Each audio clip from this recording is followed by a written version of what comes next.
Football খেলায় throw in কি? Throw in করার নিয়মগুলো কি কি? আমরা এখন জানবো হলো ফুটবল খেলার থ্রো ইন কি, থ্রো ইন করার নিয়মগুলো কি কি। হ্যাঁ, থ্রো ইন হলো বল খেলার মাঠের পাশ থেকে বেরিয়ে গেলে খেলা শুরু করার পদ্ধতি। থ্রো ইন হলো এমন একটা পদ্ধতি যে বল যদি খেলার মাঠের পাশ থেকে বেরিয়ে যায়, খেলা শুরু করার যে পদ্ধতি সেটাই হলো থ্রো ইন। থ্রো ইন করার নিয়মগুলো বর্ণনা করা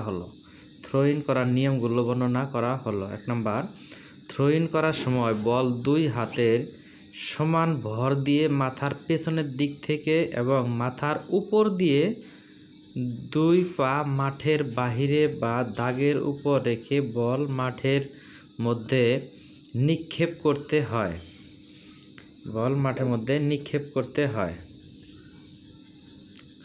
2. থ্রো ইন করার সময় মাঠের দাগ অতিক্রম করা যাবে না। থ্রো ইন থেকে সরাসরি গোল হয় না।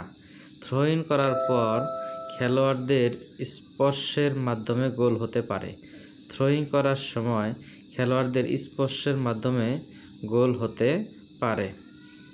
থ্রো ইনের বল হেড করার মাধ্যমে গোল হতে